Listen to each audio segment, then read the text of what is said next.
लिंग में कड़कपन नहीं आना, बहुत बहुत समय तक लिंग में कड़कपन नहीं आना।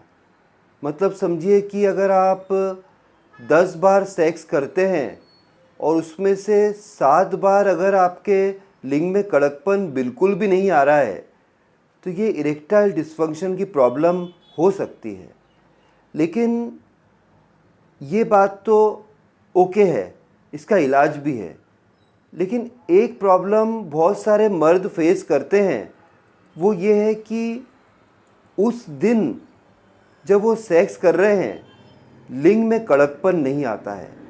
मतलब कोई ऐसा एक विशेष दिन रहता है जब वो सेक्स करने की शुरुआत करते हैं, जो टिंग टोंग प्रोग्राम करते हैं, कल्याणम कार्यक्रम शुरू करते हैं, उस वक्त अनलकीली लिंग में कड़कपन नहीं आता है। या कभी कभी लिंग में कड़कपन आता है शुरू में, पर सेक्स करते करते ही उनका लिंग जो है वो सॉफ्ट हो जाता है, उतना कड़कपन नहीं आता है। तो इसके काफ़ी सारे इम्प्लीकेशंस हो सकते हैं। मतलब आपके जीवन पर इसका असर पड़ सकता है और आपकी वाइफ के जीवन पर, आपके पार्टनर के जीवन पर भी इसका असर पड़ता है। किस तरीके से पड़ता है और ये क्यों होता है, इसके लिए हमें क्या करना चाहिए, इन सभी विषयों पर मैं आज बात करने वाला हूँ। आई एम श्योर आपको जानना है इस बारे में, तो फिर आपको मेरे साथ पूरे वीडियो में बने रहना है फ्रेंड्स। और अभी तक अगर आपने मेरा चैनल सब्सक्राइब नहीं किया हो तो प्लीज़ सब्सक्राइब कर देना है फ्रेंड्स। देखिए, जब सेक्स शुरू हो चुका है और शुरुआत में लिंग में कड़कपन एकदम बढ़िया है, लेकिन बाद में थोड़े समय के बाद आप ऐसा महसूस कर रहे हैं कि कड़कपन कम हो गया है। बहुत सारे पुरुषों को ऐसी प्रॉब्लम होती है।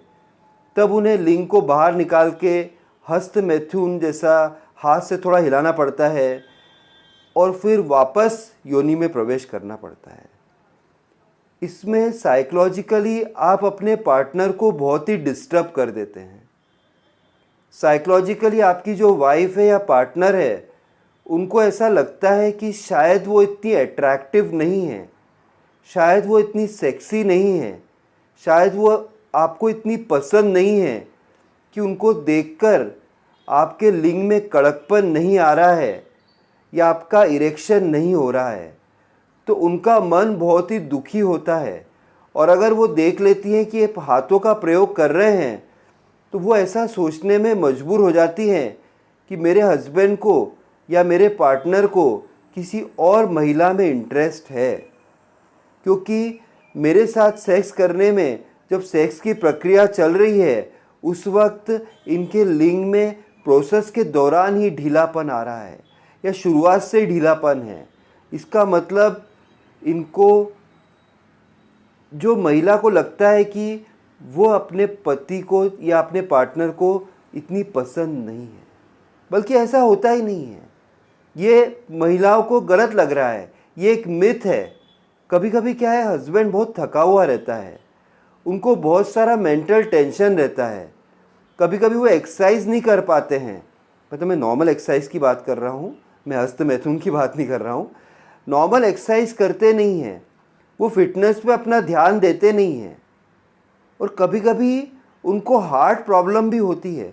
देखिए, मैं आपको डरा नहीं रहा हूँ, लेकिन अगर सेक्स करते वक्त आपके लिंग में जो है कड़कपन कम हो जा रहा है तो आपको, और बार बार हो जा रहा है, 10 में से 6-7 बार ऐसा हो जा रहा है, तो आपको सेक्सोलॉजिस्ट को दिखाने की ज़रूरत तो है ही, लेकिन हार्ट स्पेशलिस्ट को दिखाने की भी ज़रूरत है।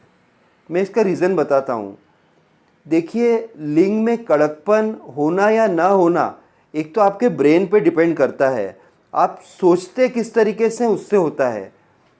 और आपका ब्रेन जो है वो संदेश देता है आपके हार्ट को कि वो ज़्यादा खून पंप करे लिंग में, लिंग वाले एरिया में। तो ब्रेन में तो आप सेक्स कर रहे हैं, आप उत्तेजित पोजीशन में हैं, उत्तेजना आपको हो रही है, आपके ब्रेन ने मैसेज भी दे दिया है हार्ट को कि ब्लड ज़्यादा से ज़्यादा इस एरिया में ले जाना है, पीनस एरिया में, या फिर लिंग वाले एरिया में। लेकिन आपका हार्ट जो है आपकी ब्रेन की सुन ही नहीं रहा है। इसका मतलब आपका हार्ट शायद कमज़ोर हो गया है। हो सकता है इसमें कुछ ब्लॉकेज है या उसके फंक्शनिंग में प्रॉब्लम हो सकता है, इसलिए डॉक्टर को दिखाना भी ज़रूरी है। दूसरा रीज़न जो है वो ये है कि आपकी इच्छा होनी चाहिए। अगर आपकी इच्छा नहीं है सेक्स करने की, आप बहुत थके हुए हैं, लेकिन आपकी वाइफ बहुत ही कामुक है, ज़्यादा सेक्सी प्रवृत्ति की है, उनको रोज़ ही चाहिए। आपकी पत्नी जो है उसका नाम समझो रोज़ी है और रोज़ी को रोज़ ही चाहिए, तो आपको गुलाब यानी रोज़ देने से फ़ायदा नहीं होगा, क्योंकि रोज़ी को तो रोज़ ही चाहिए। और जब रोज़ी को रोज़ ही चाहिए तो आपको देना ही पड़ेगा।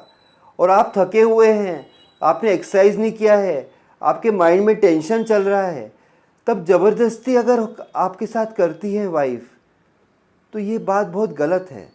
ये तो मैरिटल रेप हो जाएगा एक तरीके का, बहुत गलत बात हो जाएगी। पुरुष के साथ भी तो रेप हो सकता है ना, पुरुष की इच्छा ही नहीं है। तो महिलाओं को भी ध्यान रखना है, बातचीत करनी है। इसलिए सेक्स करने से पहले एक दूसरे को टच करें, एक दूसरे के प्राइवेट पार्ट्स को टच करें, जो गुप्त अंग हैं उनको टच करें, एक दूसरे को सहलाएं, एक दूसरे से बात करें, और उसके बाद ही आप सेक्स के लिए आगे बढ़ें। महिलाएं क्या है, ज़्यादा ओपन होती कि अरे आज मैंने दिन भर काम किया, मैं बहुत थकी हुई हूँ, आज मेरा मेंस्ट्रुअल साइकिल चल रहा है, मेरी ये प्रॉब्लम है, मेरे पेट में दर्द है, मेरे सिर में दर्द है, मुझे आज नहीं करना है। तो मर्द मान जाता है आसानी से, अच्छा मर्द, सीधा साधा मर्द।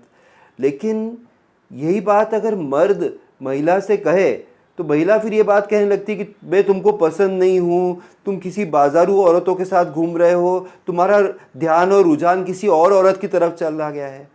गलत बात है ये, महिलाओं को ऐसा नहीं करना चाहिए। तो फ्रेंड्स, आपको ध्यान रखना है, साइकोलॉजिकल और हेल्थ रीजंस भी हो सकते हैं अगर आप सेक्स कर रहे हैं और उसमें कड़कपन नहीं आ रहा है। और इसके लिए अगर हार्ट वाला रीज़न नहीं है, नॉर्मली नहीं हो रहा है, स्ट्रेस वाला रीज़न है, तो आप योग कर सकते हैं, मेडिटेशन कर सकते हैं, सरसों के तेल की मालिश कर सकते हैं। देखिए, बचपन में हमारी दादी और नानी ने हमें सरसों की तेल की मालिश की है कि नहीं की है? क्यों की गई है? जिससे हमारे हाथ पांव सब मजबूत हो जाएं, हमारे मसल मजबूत हो। वही तरीका अपनाइए। और अगर आपके पास व्यवस्था है तो थोड़ी सरसों के तेल की मालिश करिए अपने लिंग की, और आप धूप में बैठिए, इससे आपको काफ़ी फ़ायदा हो सकता है।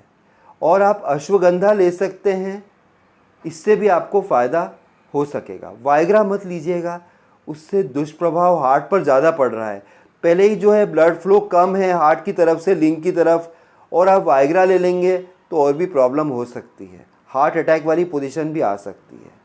जो भी इन्फॉर्मेशन मैंने आपको दी है, अगर अच्छी लगी हो, चैनल को सब्सक्राइब करिएगा, वीडियो को लाइक करिएगा, फ्रेंड्स से शेयर करिएगा, और साथ में बेल आइकन को हिट करिएगा, जिससे मेरे सारे वीडियोस आपको आसानी से मिल जाएंगे।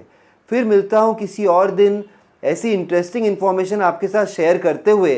तब तक के लिए बाय, टेक केयर फ्रेंड्स।